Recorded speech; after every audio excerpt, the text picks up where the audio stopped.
तो nuclear attack अगर हुआ तो उसका दायरा बहुत बड़ा हो सकता है और थर्ड वर्ल्ड वॉर का बिगुल भी बच सकता है, क्योंकि कई देश ऐसे हैं जो परमाणु बम से हमला करने की क्षमता रखते हैं।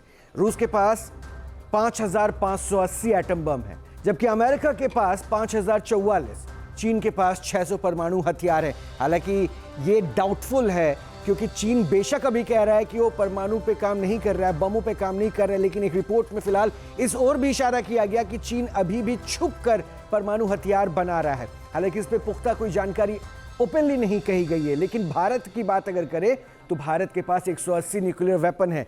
पाकिस्तान के पास भी परमाणु हथियारों की संख्या 170 है, जबकि फ्रांस के पास 290, ब्रिटेन के पास 225 परमाणु बम है और इजराइल के पास भी 90 परमाणु बम होने का दावा किया जाता है।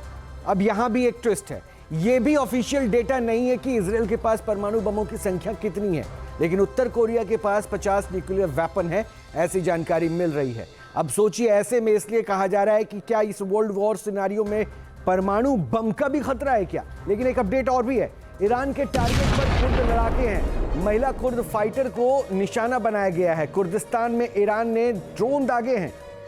महिला कुर्द फाइटर पर ड्रोन दागा गया है। ये तस्वीरें आप देखिए ड्रोन से किस तरह से महिला कुर्द फाइटर पर निशाना ईरान ने ड्रोन के जरिए लगाया है। कुर्द लड़ाके महिला कुर्द फाइटर को ये निशाना बनाया गया है। कुर्दिस्तान में ईरान ने ये ड्रोन दागे हैं। एक और बड़ी जानकारी मिल रही है, युद्ध के बीच में ईरानी सरकार ने एक बड़ा फैसला किया है। खाद्य और कृषि उत्पादों के एक्सपोर्ट पर रोक लगा दी गई है। अगले आदेश तक खाद्य और कृषि उत्पादों पर एक्सपोर्ट पर रोक लगा दी गई है। यानी जो वॉर सिचुएशन है उसे देखते हुए किसी भी तरह के खाद्य और कृषि उत्पादों को बाहर ना भेजा जाए, क्योंकि ऐसे सिचुएशन में देश में ऐसी स्थिति ना पहुंच पाए कि लोगों के पास खाने की दिक्कतें हो जाए। इसी को लेकर एक लॉन्ग वॉर प्रिपरेशन इसे कहा जाता है। जेके त्रिपाठी साहब हमारे साथ जुड़ चुके हैं, पूर्व राजनयिक हैं। त्रिपाठी साहब, ये कंडीशन तो ये बताती है ना कि आप लंबे वॉर की तैयारी कर रहे हैं, एक्सपोर्ट ना करें, यानी अपने पास वो पर्याप्त सामान रखें जिससे अगर लंबी लड़ाई हो तो खाद्य आपूर्ति की दिक्कत ना हो। जी बिल्कुल, क्योंकि देखिए दो चीज होती है। अगर आप एक्सपोर्ट करते हैं तो वॉर सिचुएशन में, क्योंकि वॉर इफेक्टेड एरियाज में कमी आ जाती है, तो जब उत्पादन में कमी आएगी या सप्लाई में कमी आएगी तो एक्सपोर्ट बढ़ेगा। एक्सपोर्ट बढ़ने से एक्सपोर्टर्स को पैसा ज़्यादा मिलेगा, तो इसलिए वो इस लालच में ज़्यादा एक्सपोर्ट करना चाहते हैं। इसलिए ज़रूरी हो जाता है सरकार के लिए कि वॉर टाइम में एक्सपोर्ट इन चीज़ों पर, जरूरी खाद्यान्नों पे बंद कर दिए जाएं, ताकि देश में उसकी किल्लत, उसकी कमी न महसूस हो। तो ये एक बहुत ज़रूरी कदम हो जाता है हर एक सरकार के लिए, ताकि बैलेंस बना रहे देश में, आत्मनिर्भरता बनी रहे फूड प्रोडक्ट के मामले में। जी अच्छा, मैं आता हूं आपके पास, क्योंकि एक बड़ी जानकारी और भी मिल रही है, उसके बाद मैं आपसे और चर्चा करूंगा, क्योंकि इस डिप्लोमेसी को भी देखना होगा कि इस वॉर सिचुएशन में किस तरह से दूसरे देश ईरान को और हैंडल करते हैं। लेकिन एक बड़ी जानकारी और मिल रही है, ईरान की राजधानी तेहरान में भीषण हमला हुआ है। आईडीएफ के हमले से तेहरान में तबाही की तस्वीर नजर आ रही है। आसमान में धुएं का गुबार उठता हुआ दिख रहा है।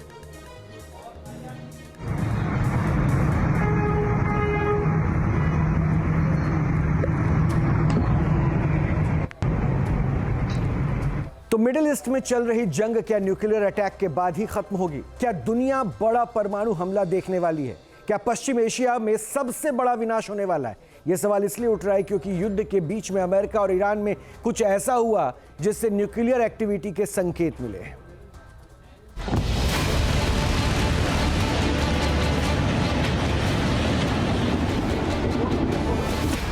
ईरान के साथ जंग के बीच अमेरिका में आया रहस्यमयी भूकंप। भूकंप के झटकों से हिली nuclear testing site Newada.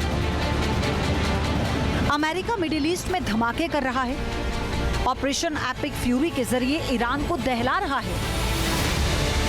Israel के साथ मिलकर तेहरान समेत कई शहरों में ईरान की मिलिट्री साइट्स को टारगेट किया जा रहा है।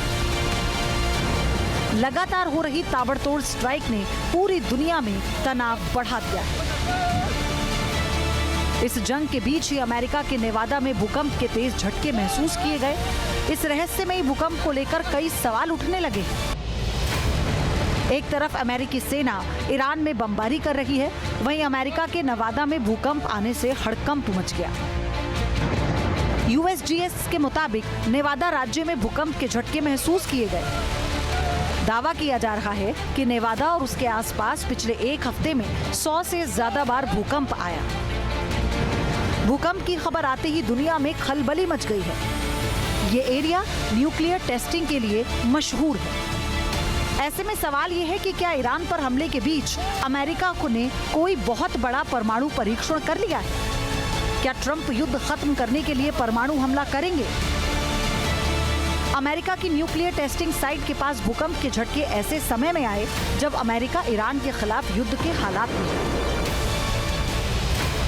हाल ही में राष्ट्रपति डोनाल्ड ट्रंप ने साफ चेतावनी दी कि हमले की सबसे बड़ी लहर अभी तक आई ही नहीं, यानी अमेरिका और इजराइल अब तक किए गए अटैक से भी ज्यादा भीषण हमला कर सकते हैं। ऐसे में सवाल इस बात को लेकर है कि क्या न्यूक्लियर अटैक होने वाला है।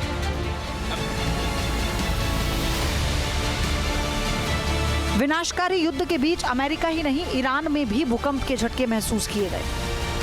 USGS यानी अमेरिकी जियोलॉजिकल सर्वे के मुताबिक दक्षिणी ईरान के गेराश इलाके में 4.3 कई तरह की आशंकाओं को बढ़ावा दे रहा है, क्योंकि भूकंप की टाइमिंग ऐसी है जिसे लेकर तरह तरह के कयास लगाए जा रहे हैं। सवाल उठ रहे हैं कि ईरान ने न्यूक्लियर टेस्ट तो नहीं कर लिया, ये भूकंप कहीं उसका असर तो नहीं।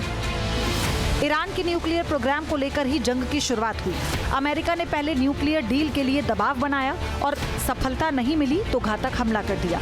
ट्रंप ने एक बार फिर दोहराया कि ईरान को किसी भी कीमत पर न्यूक्लियर वेपन हासिल करने नहीं दिया जाएगा। मिडिल ईस्ट में 28 फरवरी से भीषण युद्ध चल रहा है। इजराइल और अमेरिकी वायुसेना लगातार ईरान पर मिसाइलें दाग रही हैं। ईरान के कई परमाणु ठिकानों को भी निशाना बनाया गया। तेहरान, इस्फहान, कौम जैसे शहरों में भी भयंकर बमबारी की गई। वहीं IRGC ने मिडिल ईस्ट में अमेरिकी बेस टारगेट किए हैं। ईरान में खामेनेई के खात्मे के साथ ही न्यूक्लियर प्रोग्राम को लेकर उनका फतवा भी खत्म हो चुका है।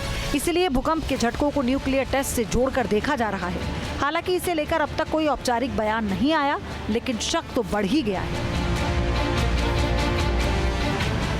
Team news nation.